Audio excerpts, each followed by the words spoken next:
창세기 오너강의 21번째 시간을 시작하도록 하겠습니다.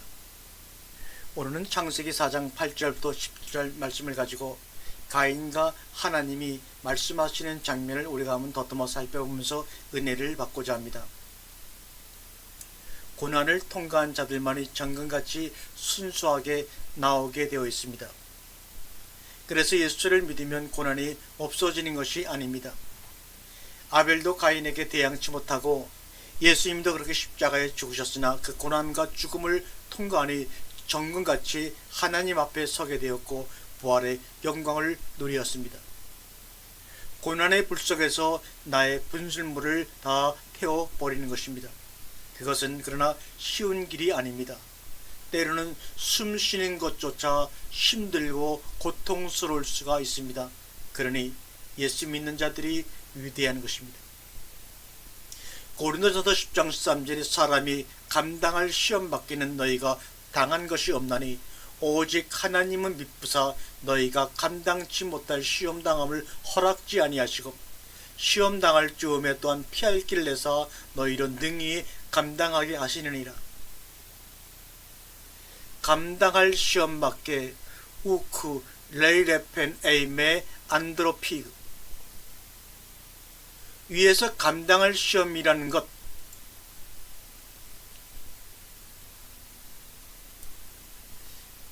감당할 시험이라는 것은 겪고 이겨낼 수 있는 적당한 시험이라고 오해하기 좋은 번역인데 헬라어를 그대로 번역하면 누구나 겪는 시험을 의미합니다. 나만 겪는 것이 아닙니다. 전부 다 그 길을 가야 합니다. 누구나 겪는 그 시험을 이기고 예배당 안에 들어와 예배 드리는 모습을 보면 너무나 귀하고 존경스럽기까지 합니다. 신앙생활이란 고통을 밥처럼 씹으며 눈물을 물처럼 마시는 것과 같습니다. 나도 대항할 힘이 있는데 하나님이 하지 말라고 하시니 하지 않는 거예요. 그러니 더욱더 힘들 수밖에요. 그러나 그것이 바로 성도의 삶입니다. 참느냐고 속이 새까맣게 타는 겁니다. 그래서 때로는 죽는 것보다 못할 때가 많습니다. 그것이 바로 우리 성도의 삶입니다. 가인에게 맞아 죽는 것은 옛사람이 죽는 것인데 그 옛사람은 나의 바깥에 붙어있는 것이 아니라 나의 살과 피와 뼛속에 들어있어요. 그래서 그게 힘든 겁니다. 이와 같은 삶을 통해 가인의 머리를 밟는 삶을 살아보시기 바랍니다. 예수님이 오면서 보여주셨습니다. 악인의 머리에 숯불을 쌓아 놓아라. 그것을 보고 하나님이 심판하신다고 말합니다. 창세기 4장 10절에 보면 아우의 핏소리, 댐의 콜, 아벨의 피들이라는 말입니다. 그런데 피를 복수로 쓸 수 없는데 여기서는 유일하게 복수로 사용했습니다. 그 이유는 무엇입니까? 그것은 아벨 이후 고난받아 죽을 성도들의 핏소리를 암시하는 것입니다. 우리들의 삶 자체가 가인들을 고발하는 겁니다. 계시록 6장 9절서부터 10절의 말씀 보니까 다섯째 인을 떼실 때 내가 보니 하나님의 말씀과 그들이 가진 증거로 말미암아 죽임을 당한 영혼들이 제단 아래 있어 큰 소리로 불러 이르되 거룩하고 참되신 대주제여 땅에 거하는 자들을 심판하여 우리 피를 갚아주지 아니하시기를 어느 때까지 하시나이까 하니. 그래서 피들이라고 복수를 쓰셨습니다. 창세기 4장에 보니까 그러한 죄의 두려움 속에 빠져있는 하나님이 가인에게 하나의 표를 주십니다. 오투를 주십니다. 계시록 13장 16절에 보니 이마의 표를 받게 하고 저주의 표, 짐승의 이름이나 그 이름의 수라 모두 그 저주의 표를 받았어요. 그런데 우리 표는 예수님이 받으시고 죽으셨습니다. 나를 품에 안고 자기가 받으셨어요. 그것이 바로 뭡니까? 십자가입니다.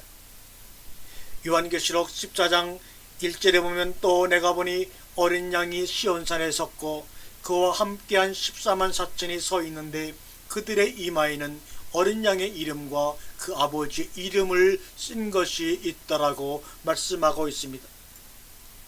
성도들은 어린 양의 이름이 적혀진 표를 받았습니다. 가인의 표, 저주의 표를 받아야 하는데 예수님의 은혜로 작은 예수가 되는 겁니다. 예수님의 이름으로 표를 주셔서 저주와 사망을 면하게 하셨습니다.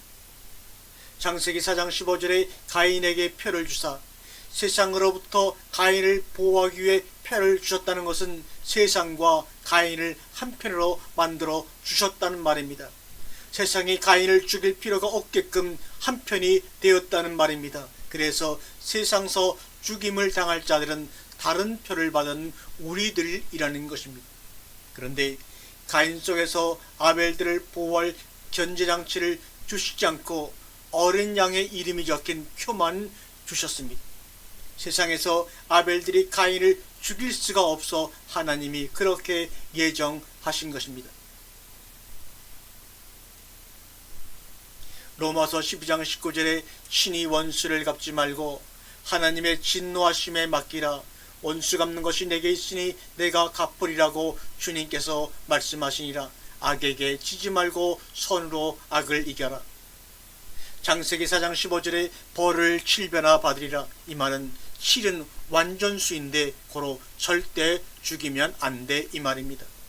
반드시 이 세상에 가인들이 있어야 돼 그 말입니다. 그 이유는 무엇입니까? 가인들에게 표를 주어 모두 한편으로 만들어 주심으로 이 땅에서 아벨들을 때려 죽이는 자신들의 역할을 다하기 위해 생존할 수 있게 하신 것입니다. 하나님의 백성들에게 가인들의 삶이 얼마나 악독하고 그 결말이 얼마나 처절한지를 보여주는 역할을 부여받았기 때문에 이 땅에서 가인들은 죽으면 안 되고 또 기체 등등 승승 장구하게끔 되어 있습니다. 그래서 교회 안에도 가인들이 죽지 않고 득실거리는 것이요 끊임없이 분쟁과 다툼이 있는 것입니다. 집안에도 가인들이 다 하나씩 있음을 우리가 살면서 늘 경험하고 있지 않습니까? 계시록 13장에서 가인의 표를 받는 자만이 이 땅에서 매매를 한다고 나옵니다. 가인의 족속은 이 땅에서 삶이 끝나면 심판이 기다리고 있기에 그들은 이 땅의 삶이 마지막이다 생각하기에 보이는 물질, 권력, 섹스를 탐하게 되어 있습니다. 가인들은 이 땅에서의 삶의 원리인 힘의 원리를 바탕으로 매매를 하여 수많은 부를 쌓아가나 아벨들은 십자가의 삶의 방식으로 살아가기에 늘 가인들에게 손해를 보게 되는 거예요. 이 땅에서 하늘의 원리로 살아가야 하기에 늘 손해를 보는 겁니다. 하나님은 가인이 저주의 표를 받고도 성까지 쌓고 그의 후손들은 문명을 만들고 지금까지 승승장구 살들어 낳아두십니다.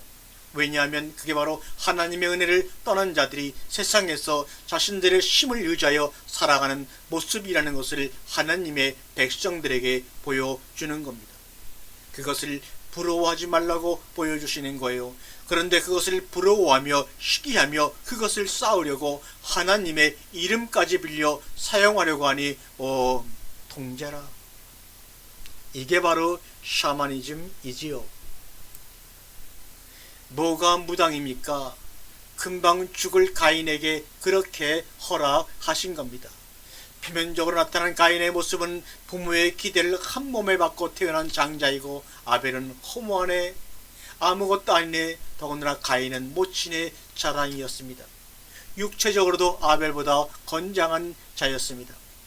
그는 시대가 요구하는 재주와 능력과 스펙을 소유한 자였습니다. 그는 최초의 성을 쌓고 위대한 성주의 자리에 올라앉은 인물입니다. 각종 문화와 문명과 과학의 선구자가 됩니다. 그러나 그런 그를 보고 하나님은 그것을 부러워하지 말아라 하시는 겁니다. 아벨의 후손들은 낯을 하나 가려고 해도 가인의 도시에 가서 이거 하나 갈아주세요 하며 살았습니다. 세상의 관점으로 가치를 판단하지 말아라. 진정 가치 있는 자들은 한 무리밖에 없습니다. 그들은 바로 예수 안에서 거듭난 자들 뿐입니다. 바리새인의 의는 자기의 의입니다. 뭐뭐 하는 척입니다. 영적 하는 척입니다. 그러나 이 가정은 누구나 지나가게 되어 있습니다. 말씀을 받아 행동으로 순종하겠습니까? 아멘, 믿습니다. 그러나 문제는 그것으로 끝나 이것을 영적한다고 합니다. 이 과정이 끝나면 가나안의 약속의 땅으로 들어가는데 이것은 오직 은혜로만 되어집니다. 말씀이 내 속에 들어와 자기가 된 믿음, 이것이 바로 바른 의입니다. 내 속에 들어온 말씀이 나를 죽여서 말씀이 내 육신을 끌고 가게 합니다. 이것이 은혜입니다. 광야교회에서는 내 의로 살다가 실수하면 가려줄 사람이 아무도 없습니다. 그러나 가나안 은혜의 땅에서는 실수를 해도 그 죄를 가릴 분이 계신데 그분은 바로 예수님이십니다. 이것이 바로 복입니다. 창세기 1장을 한번 다시 돌아가서 하나의 저울을 놓고 보겠습니다. 이쪽에는 흑암이 깊음 위에 있습니다. 오른쪽에는 수면 위에 하나님의 신이 운행하고 있습니다. 여기서 땅을 존재로 보지 않으면 풀리지 않습니다. 땅이 흑암이 있는 왼쪽으로 갈 것이냐, 하나님의 신이 있는 오른쪽으로 갈 것이냐. 우리가 하나님의 말씀을 들었을 때 두 가지 현상이 꼭 나타납니다. 하나님께 자기의 죄를 자복하고 인정하고 생명과를 먹음으로 오른쪽으로 찾고 두들기고 구하는 자가 있는 반면 하나님으로부터 피할 길을 찾음으로 선악과를 먹음으로 피할 구멍만 파는 앞이 안 보이는 인생들이 있습니다. 피해가려고 하지 마십시오. 하나님께 도와주시옵소서 고백하시기 바랍니다. 창세기 4장 14절에 당신이 나를 쫓아내시온즉, 이 말은 주의 낫으로부터 추방을 의미합니다. 지면에서 나를 쫓아내시온즉, 지면 하 아다마 페네이, 페네이는 얼굴이라는 말입니다. 다시 말하면 하나님께서 내려다보시는 영역, 이게 바로 이 지면은 바로 말씀입니다. 주의 낫 우미 파네카, 이 말은 말씀 앞에 서는 것, 낫은 면과 같은 단어입니다. 이 낫이란 말과 면이란 말은 같은 단어입니다. 피하며 나, 히브리어로 나라는 말입니다. 이 말은 나 스스로 감추다, 자기를 숨기려고 하다, 이 말입니다. 그 이유는 하나님의 말씀 앞에 서기가 두렵기 때문에 자기를 스스로 숨기운다는 말을 피하며 라고 말씀하고 있는 것입니다. 하나님 말씀 앞에 두렵고 당당하게 자복하는 마음으로 서시기 바랍니다. 과거의 것을 자복하고 이실직고하면 당당해집니다. 가인과 반대로 아브라함은 창세기 18장 22절에 여호와 앞에 섰더니, 아브라함의 당당함을 보시기 바랍니다. 그 결과 가인은 땅에서 자기를 숨길 곳을 찾습니다. 그 결과 자신을 숨기기 위해서 담을 쌓고 성을 쌓습니다. 나를 만나는 자가 나를 죽이겠나이다. 이것은 실제 그러한 것이 아니라 죽일 것 같은 두려움과 공포심 때문에 이러한 얘기를 하고 있는 겁니다. 나를 죽이겠나이다. 야 할게니, 이 말은 나를 발견한 사람이 나를 죽이려는 사람이 된다, 이런 말입니다. 창세기 4장 15절에 보면 죄가 기하급수적으로 번져 나갑니다. 가인의 저주가 온 세상으로 확대되는 것을 막겠다는 하나님의 의지로 그를 만나는 모든 사람에게서 죽임을 면하게 하시겠다고 말씀하시는 겁니다. 여기서 우리는 율법의 두 가지 기능을 발견할 수가 있습니다. 첫 번째, 죄를 죄되게 하는 것, 두 번째 죄의 확산을 막게 하는 것입니다. 그러므로 우리는 죄를 모면하려고 하지 말고 복을 증가시키려고 해야 합니다. 가인은 하나님을 떠나서 야차, 떠나긴 떠나는데 여기서는 스스로 떠나는 것을 의미합니다. 여호와 앞, 여호와의 얼굴로부터, 여호와의 낯으로부터. 성경은 현재성으로 봐야 합니다. 현재 존재하는 나의 것이기에 나의 이야기로 봐야 합니다. 그렇지 않으면 소설이나 역사책에 불과합니다. 우리들의 죄가 있습니다. 하나님의 말씀이 있습니다. 그 사이에 그 모든 죄가 속죄받을 정화조가 필요한 공간이 있습니다. 너와 내가 죄의 정화조가 되어 균형을 맞추어야 합니다. 일만 스승보다 아비가 되어라. 이것이 바로 십자가의 길입니다. 소돔성에서는 죄를 정화시킬 10명의 의인이 없어서 멸망당했던 것입니다. 창세기 4장 10절에 가인의 후손은 에노성을 쌓았으나 이렇게 얘기합니다. 아벨의 후손은 세상서 성을 쌓는 자들이 아니라 도피성으로 피신을 가는 자들입니다. 민수기 35장의 도피성은 레위지파가 살고 있던 48개 성 중 6개의 성을 하나님이 도피성으로 지정하셨습니다. 그 6개의 성은 하나님이 도피성으로 마련하시고 고의로 살인한 자들이 아닌 사람들이 그것으로 도피에 살도록 만드셨고, 그 도피성 안에 있는 살인자들을 죽이면 안 되게 율법으로 정하셨습니다. 그러나 그 도피성을 나오면 죽게 되어 있습니다.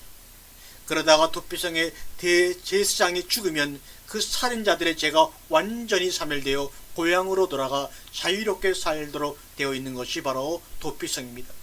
여기서 대제사장은 바로 예수님의 모형입니다. 레위지파의 성 안에 산다는 것은 바로 예수님 안에서 산다는 것을 의미합니다. 예수님이 제물이 되어 십자가에 돌아가심으로 우리는 영원히 우리의 고향인 하나님 나라에 들어가 영원토록 살도록 되어 있습니다. 가인의 후손은 에노성을 쌓았습니다. 이것은 자기 힘으로 성을 쌓아서 자기에게 바치는 겁니다. 에노시라는 말은 하노코라는 말로서 이것은 바치다, 봉헌하다, 전수하다란 뜻입니다. 자기를 위해 성을 쌓고 그 힘을 쌓는 것이 바로 이 세상입니다. 이것이 바로 심판이요 지옥입니다. 그러나 아벨의 후손은 도피성을 만들어 주셨습니다. 하나님이 만들어내신 하나님의 성에서 하나님의 백성으로 살다가 하나님 나라로 가서 영생의 삶을 사는 것이 성도입니다. 이것이 바로 영생이요 하나님의 나라입니다. 이 세상 역사는 바로 가인과 아벨의 역사입니다.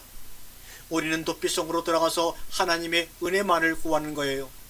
세상적인 가치와 표준으로 보면 도피성에 들어가서 사는 자들은 약한 자로 보이는 것이고, 자기들의 성을 쌓고 떵떵거리며 살면서 아들들을 죽이는 자들은 강한 자로 보이는 겁니다. 이 땅의 가인들은 절대로 남을 배려할 줄을 모릅니다. 자기 자신밖에 모릅니다. 하나님을 두려워하지 않습니다. 그들은 자기 자신들의 말과 행동으로 자기 주변에 있는 사람들을 매일매일 때려 죽이면서도 죄책감이 없습니다. 오히려 자기가 손해보고 또 맞아 죽고 있다고 착각하며 살아갑니다. 왜요? 내가 그들을 돌보고 지켜야 합니까? 뻔뻔스러운 반응을 보인 가인처럼 말입니다. 그러나 하나님의 백성은 서로를 지켜주는 관계입니다. 마가복음 15장 31절에 저가 남을 구원하였을 때 자기는 구원할 수 없다, 이렇게 십자가 밑에 사람들은 주님을 조롱하였습니다. 예수 그리스도의 삶은 자신을 구원하는 삶이 아닌 남을 구원하는 삶입니다. 대적들의 입을 통해서도 예수 그리스도의 삶을 보여주고 있습니다. 저가 남을 구원하였을 때 자기는 구원할 수 없다. 성경은 이것이 또한 우리 성도들의 삶이다라고 말씀하고 있는 것입니다. 이 삶을 우리는 연습하고 훈련하다 가는 겁니다. 우리가 지켜야 할 형제는 누구입니까? 누가 우리의 형제입니까? 누가 내 형제인지 구별하려고 하지 말고 너 자신이 모든 이의 형제가 되려고 하라. 이것이 바로 선한 사마리아 비유 중에서 하나님이 요구하시는 요구입니다. 요한복음 4장 19절에 하나님을 사랑하는 자는 그 형제를 사랑할지니라.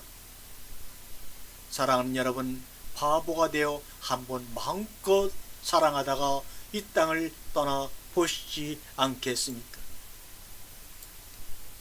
우선적으로는 살인자의 자리에서 도피성 되시는 예수 그리스도께 피할 수 있도록 전신을 다해 입으로 행동으로 전해주는 것입니다. 후차적으로는 다양한 도움을 주는 것입니다. 이 땅에서 예수님은 형체가 없으시기에 그의 영을 우리 가운데 보내시어 우리 몸과 삶을 통해 보여지도록 우리를 택하신 것입니다. 우리는 하나님의 손과 발이 되어 하나님의 원수들을 도피성으로 끌고 가야 하는 것입니다. 에스겔서 33장 1절에 보세요. 하나님의 백성에게 요구되는 삶은 우리를 파수꾼으로 삼으셨다고 말씀하고 있습니다. 세상을 향해 나팔을 불라고 나팔수로 삼으셨다고 얘기하고 있습니다. 1차적인 삶의 목표는 맞아 죽는 것입니다. 그것이 바로 형제를 지키는 삶입니다. 그 외에 봉사, 현금, 그 은혜에 감사해서 우리가 바치는 부차적인 것들입니다. 그것들이 우선적인 것이 되어서는 안 된다는 말입니다. 하나님, 저 오늘도 잘 지켰어요 라는 말은 하나님, 저 오늘도 잘 죽었어요 라는 말입니다. 너희 형제자매는 너에게 지키라고 보내준 거야. 그런데 내가 지키는 자라니 네가 가인이니 어차피 하나님이 다 하시겠지. 내가 뭐 죽기 살기로 해야 돼. 이것이 지금 현재 우리의 신앙 아닙니까? 죽기 살기로 손발을 움직여서 우리 형제 자매들과 이웃들과 내가 만나는 사람들을 지켜내는 삶을 살아내시기를 주님의 이름으로 축원합니다. 그만들 우리 서로 죽이고 형제 자매들을 지켜냅시다. 그들을 우리 모두 지켜주세요. 기근과 기어와 병에 고통당하는 그들을 살려내시길 바랍니다. 에덴 동산에서는 하나님께서 모든 필요와 보호와 공급과 기쁨과 방위이셨습니다. 사람은 하나님과 동역하기 위해 땅을 경작하는 거에 아무것도 할 필요가 없었습니다. 그러나 인류는 하나님을 잊어버림으로 인간 문화의 4가지를 만들어내고 말았습니다. 첫 번째, 생존을 위한 성을 만들었습니다. 생계를 위해 육축을 치는 일을 하였습니다. 그들의 마음을 위해 오락을 위한 음악을 만들어내었습니다. 또한 방어를 위한 무기를 만들어내었습니다. 이러한 문화의 결과는 참된 만족이 없는 공허함 뿐입니다. 장사기 4장 16장 이하로 내려가 보게 되면 우리는 새로운 은혜를 받을 수가 있습니다. 그 전에 베드로전서 2장 9절에 보면 그러나 너희는 택하신 족속이요 왕같은 제사장이요 거룩한 나라요 그의 소유된 백성이니 이는 너희를 어두운 데서 불러내어 그의 기이한 빛에 들어가게 하신 이의 아름다운 덕을 선포하려 하심이라. 이 본문에서 왕같은 제사장이요 바실레이온 히에라투마, 왕같은 제사장은 주격 형용사입니다. 이 땅에서 우리의 정체성은 첫 번째로 택함받은 족속입니다. 두 번째는 왕인 제사장입니다. 세 번째는 거룩한 나라 하나님의 나라입니다. 네 번째는 하나님의 소유된 백성입니다. 그렇게 우리를 만드신 이유가 분명히 있습니다. 그 이유는 기이한 빛에 들어가게 하신 자의 아름다운 덕을 이 땅 위에 선전하게 하려 하심이라고 말씀하고 있습니다. 하나님 나라의 백성은 아무리 고난과 가난 속에서도 이 땅에서 잃을 것이 없는 백성들입니다. 하나님 나라의 삶을 위하여 하나님 나라에서는 이 땅의 것들을 사용할 수가 없습니다. 하나님 나라는 하나님 나라 것만이 존재합니다. 이 땅에서 최초의 순교자인 아벨이 이 땅에서 잊어버린 것은 아무것도 없습니다. 성도가 이 땅에서 소유할 수 있는 하나님의 나라 것은 아무것도 없습니다. 아벨이 하나님 나라로 돌아갈 때 이 땅에서 잃은 것은 아무것도 없습니다. 처음으로 이 땅에서 아벨이 맞아 죽음으로 얻은 것은 무엇입니까? 첫 번째, 천국 백성이 되었습니다. 아벨이 죽을 때 아담은 130살도 못 되었습니다.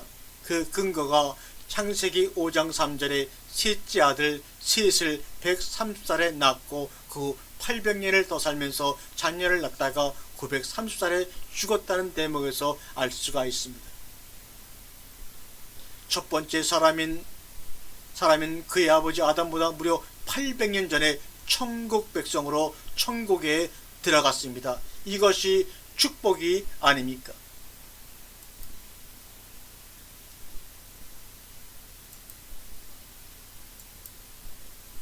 이 땅에서 가인에게 고난받고 맞아 죽은 삶은 무언가 손해를 보거나 잊어버리는 삶이 아닙니다. 수지 맞는 삶인 것입니다. 진짜 상인 하늘의 영생을 얻은 수지 맞는 삶입니다. 예수 믿으면 바보처럼 살고 손해만 봅니까?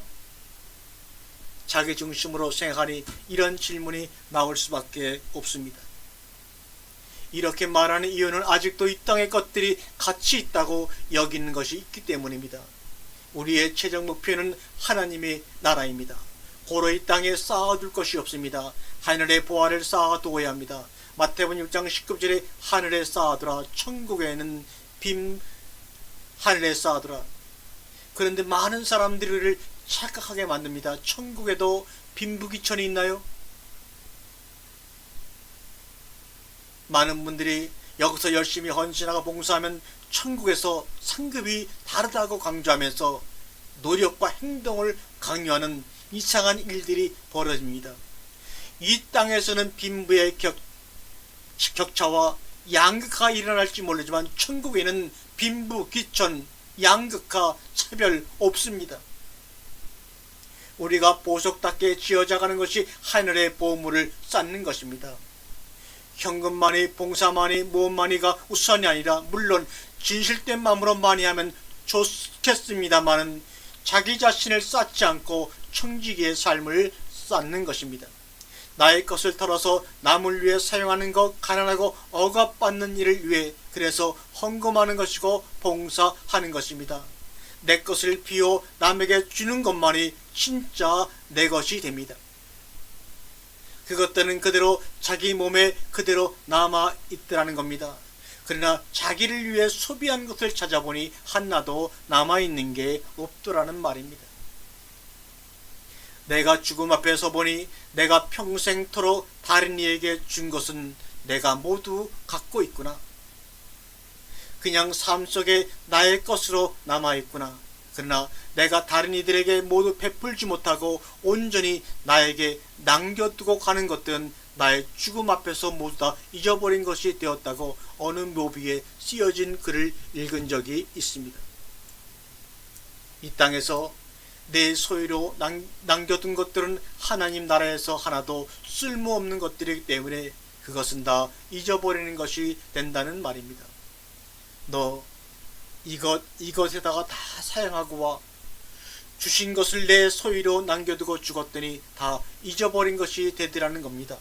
그것은 다 이웃을 섬기고 하나님을 섬기는데 사용했었다면 다 내 것으로 남아 있었을 텐데, 사랑하는 여러분, 맞아 죽는 삶은 그들을 섬기고 나누는 삶입니다. 가인의 족보는 성경에 딱 한 번 4장에 등장하고 그들의 족보는 끝이 나고 맙니다. 심과 논리로 살아가는 사람들에게는 하나님이 전혀 관심이 없으시다는 증거입니다. 그럼에도 불구하고 가인의 족보를 잠깐 등장시킨 것은 하나님과 관계없이 살아가는 자들의 모습을 교회들에게 미리 보여주시고자 하신 것입니다. 하나님의 은혜가 아닌 힘의 논리로 살아가는 가인의 특색은 첫 번째로 자신들을 위해 성을 쌓습니다. 노땅, 여기서 노시라는 의미는 유리하다, 근거가 없이, 목적 없이 떠돌다라는 의미입니다.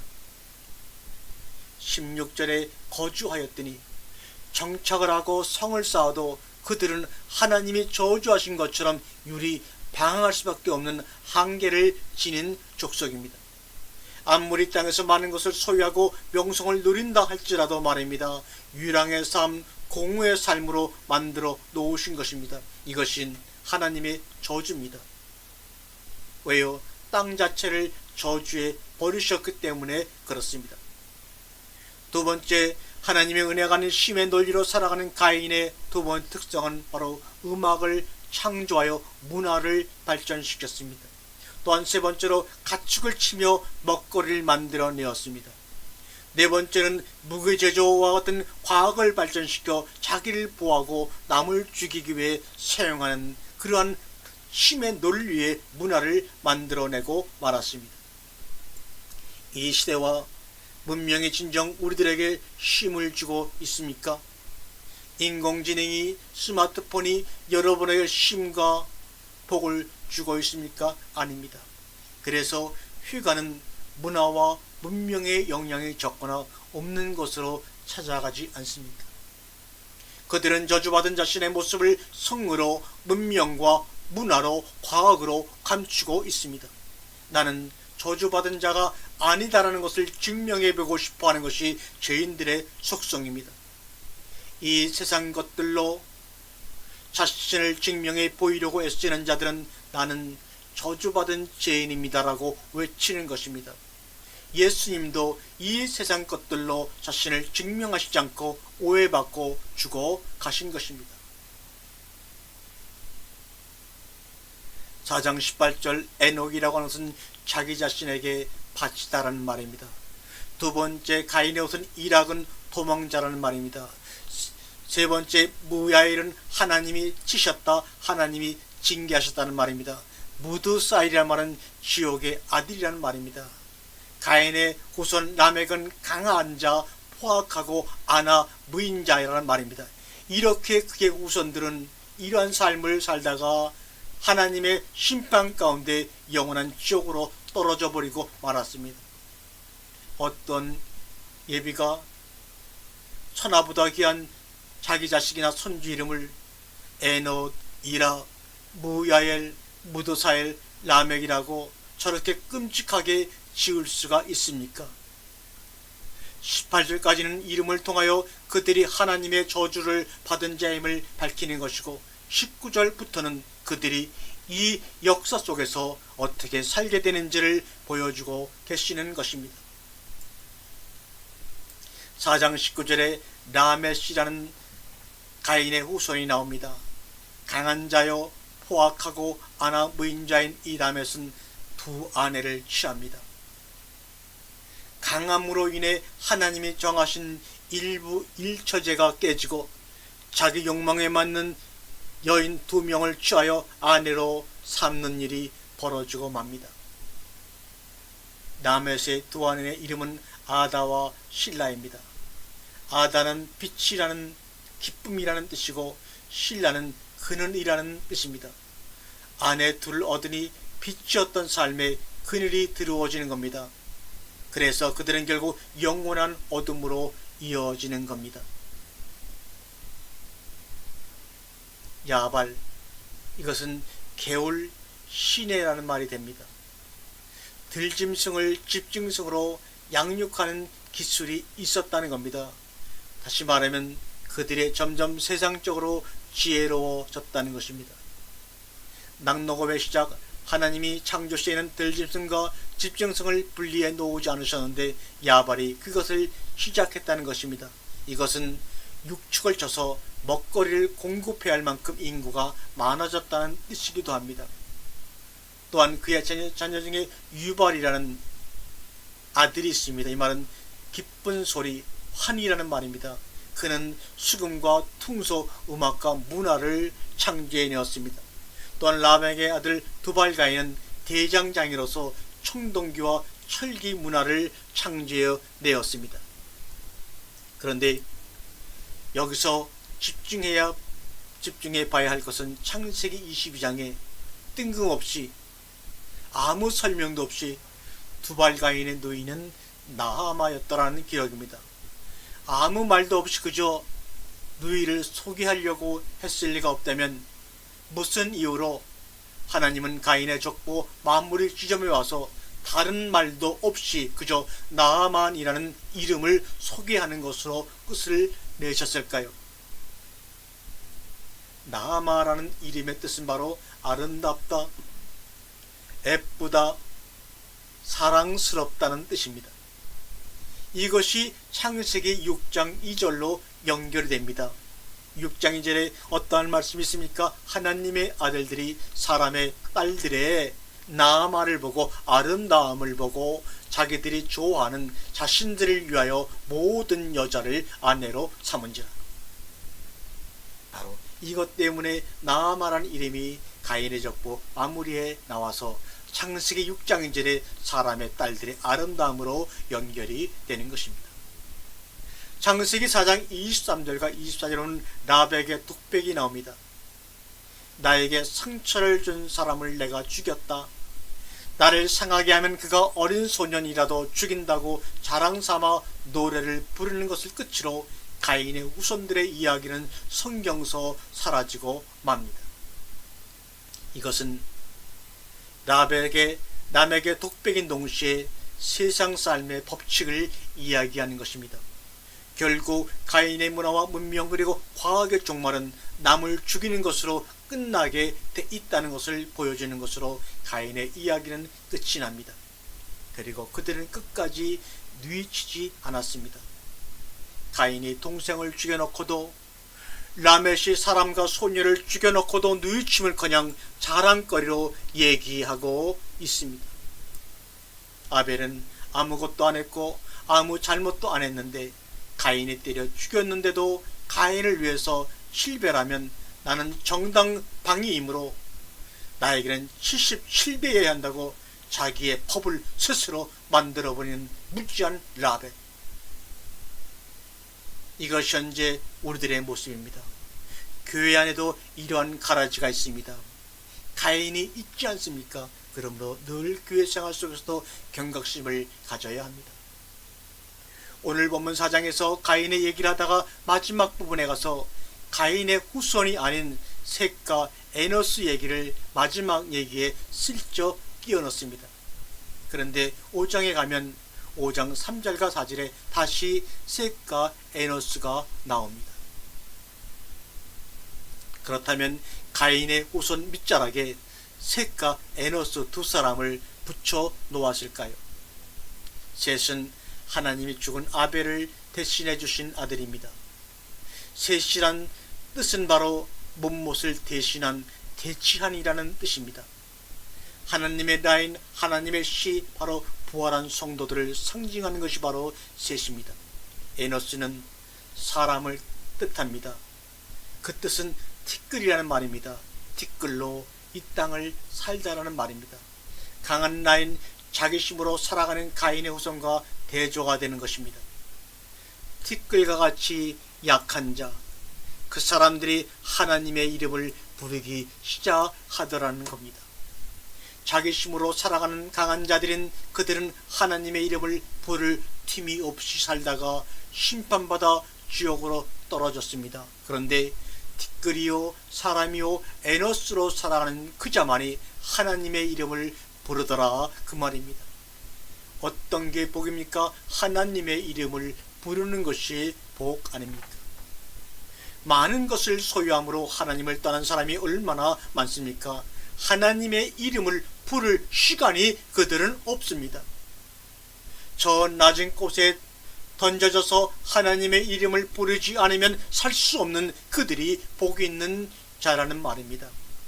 사무엘상 13절 19절에 보니까 낮조차 갈 형편도 안 돼 블레셋으로 내려가 사정을 해야 하는 처지의 사람들이 하나님 보실 때 복이 있는 자들이라는 것입니다. 하루하루를 자기를 비워내는 삶이 하늘의 보석을 보석답게 가는 것입니다. 이것은 바보의 삶이 아니라 하늘의 보석을 쌓는 삶입니다. 질투와 분노는 사망의 증거들입니다. 증거들을 없애기 위해 사망을 다루어야 하는데 그 길은 오직 복음밖에 없습니다.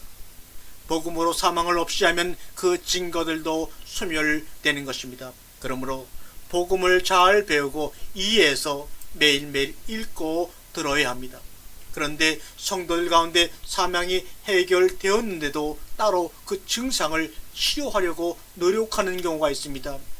사망의 문제와 증상의 문제를 별개로 보려고 하는 거죠. 그래서 그 증상을 치료하라고 등장한 것이 소위 내적 치유라는 이름으로 많이 유행되고 있는 것입니다.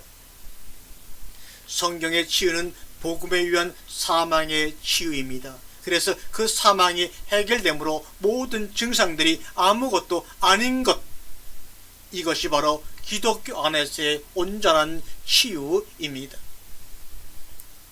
어떤 이는 그 질투나 분노가 사람들이 갖고 있는 상처에서 기인한다고 부르짖습니다. 그래서 거듭난 사람들도 내적 치유를 통해서 그 속의 상처를 치유받아야 건강하고 행복하게 살 수 있다고 주장을 하는 겁니다. 상한 감정의 치유의 저자로 국내 유명한 데이빗 시멘즈나 플러신학계 크래프트 교수 같은 사람들이 내적 치유의 선봉자들입니다. 한국도 그들의 영향을 받아 내적 치유의 바람이 강합니다. 오늘 이 시간 여러분들에게 묻습니다.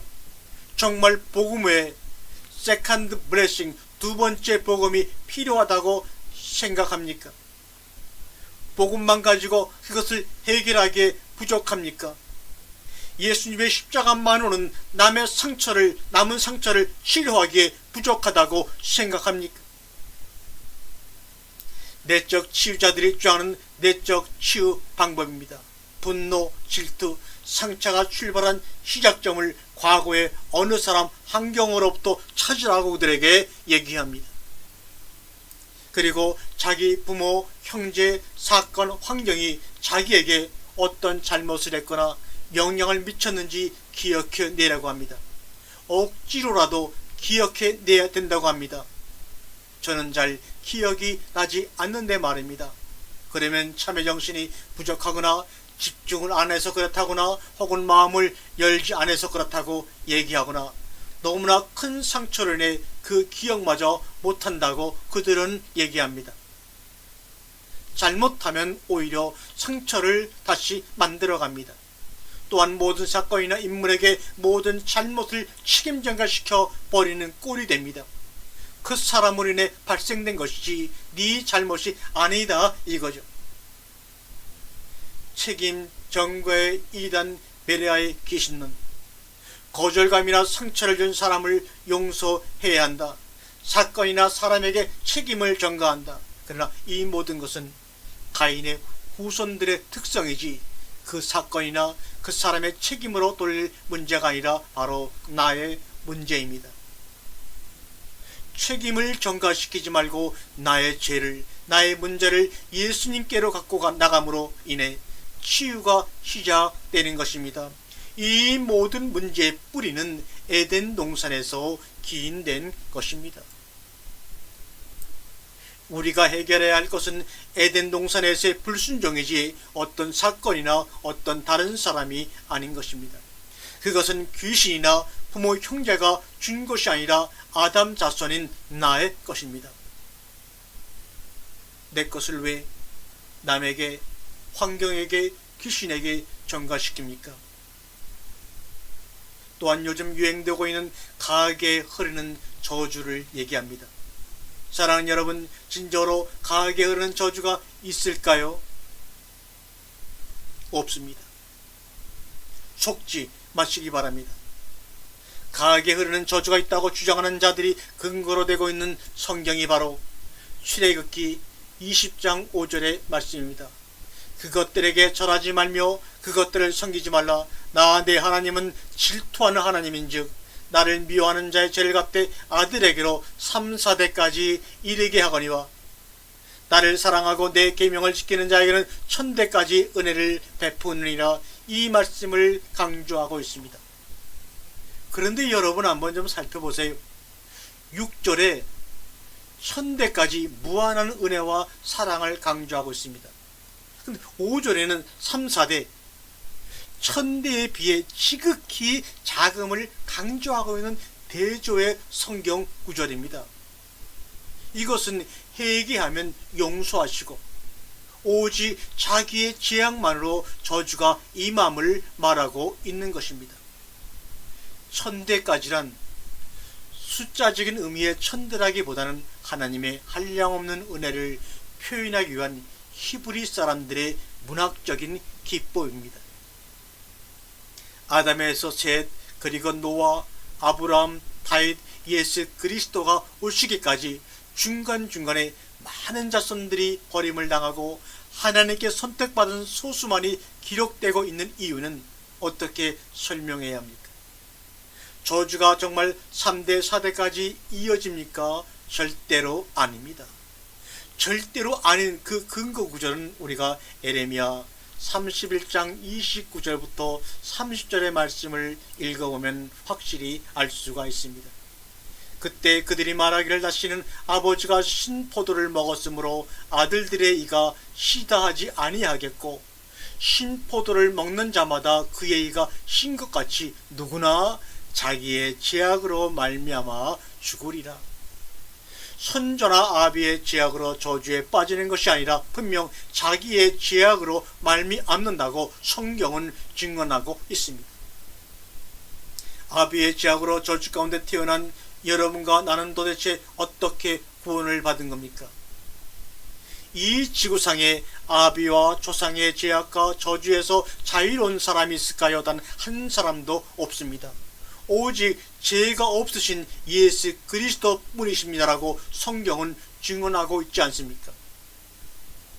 주변에 믿지 않는 혹은 중으로 있거나 그 후손들 그리고 무당의 어미에게서 태어난 사람 가운데 구원받거나 목사가 된 사람들은 그럼 어떻게 된 겁니까? 저주를 안 받고. 로마서 8장 1절에 이제 그리스도 예수 안에 있는 자에게는 결코 정죄함이 없나니 이는 그리스도 예수 안에 있는 생명의 성령의 법이 죄와 사망의 법에서 너를 해방하였음이라고 우리에게 말씀하고 있습니다. 예수 그리스도 안에 있는 모든 성도는 저주 아래에서 다 해방이 되었습니다. 상처나 저주가 남아있는 그런 해방 구속이 아닙니다. 그렇다면 우리에게 분노를 일으키는 상처라는 게 도대체 뭡니까? 분노, 거절감, 열등감, 미움, 쓴뿌리, 이런 것들이 아직 있는 자들은 예수를 믿음으로 구원은 받았지만 상처의 흔적이나 뿌리는 남아있으므로 치료를 받아야 한다고 내적 치유자들은 주장하지만 속지 마십시오. 죄와 허물 가운데 새 생명으로 살아가는 성도 가운데서 그 사람의 삶에 일어나는 모든 사건들이나 모든 인간들은 다 무엇이라고 성경은 말하고 있습니까? 모든 것이 합력하여 선을 이루기 위해 주어진 것이다라고 로마서에 말씀하고 있습니다. 우리가 이해할 수 없는 사건들, 인간들, 나를 학대하고 나에게 수많은 상처를 준 그 사람들, 그것은 나를 하나님의 자녀로 만들어내기 위해 하나님이 허락하신 사건들이고 인간들일 뿐입니다. 우리는 그러한 사건들을 반추하면서 그러한 사건들을 상처로 떠올려서 나에게 또 한 번 그러면 죽여버릴 거야라고 가는 것이 아니라 선악과를 따먹은 모든 인간이 가인의 후예가 된 모든 인간들이 그렇게 살 수밖에 없는데 그들이 만드는 열매들은 그렇게 취약할 수밖에 없는데 나도 그렇게 살아갈 수밖에 없었을 텐데 내가 뭐라고 하나님이 나를 구원하셔서 나를 그 자리에 빼어내어 주셨는가? 나는 그 사건을 통해서 확인하면 되는 것입니다. 그래서 악한 자, 악한 사건이 필요하여 그대로 주님이 허락하신 것입니다. 나를 학대한 그 인간들을, 나를 강간한 그 인간들을 더 떠올리면서 상처받고 분노하고 넘어지고 고통당하는 것이 아니라 하나님을 떠나는 인간들은 다 전부 그런 악당들인데, 자기 이익을 위해서는 자식까지도 학대하고 버릴 수 있는 악당들인데도 불구하고 하나님은 어떻게 나 같은 것을 그 자리에서 구원해 주실 수 있었을까? 하나님의 은혜가 아니면 나 정말 큰일 날 뻔했구나, 그렇게 가는 것입니다. 아벨의 후손들은 그런 삶을 사는 것이라니까요. 그러면서 세상의 악을 폭로시키는 것입니다. 왜 그것을 상처라고 부릅니까? 우리는 티끌로 에노스로 살아가는 겁니다. 그러면서 하나님의 이름을 부르면서 가는 겁니다. 그런데 아직도 자신의 과거를 상처라고 인식하면서 가인의 삶을 붙잡고 소망하시나요? 가인의 삶을 내려놓지 못하고 과거의 그것을 상처라고, 너 때문에, 환경 때문에 내 팔자가 이렇다고 인식하기를 원하는 것은 아니고요. 이 역사 속에서 하늘의 보석 같은 삶을 살다 가셔야죠. 우리의 힘든 고난 곧 끝납니다. 그렇게 생각처럼 길지가 않습니다. 분노하지 마시고 질투하지 마시고 하늘의 보석을 잘 닦는 그러한 삶을 살다가 우리 하나님 나라에서 함께 영원한 삶을 누리기를 주님의 이름으로 소망합니다.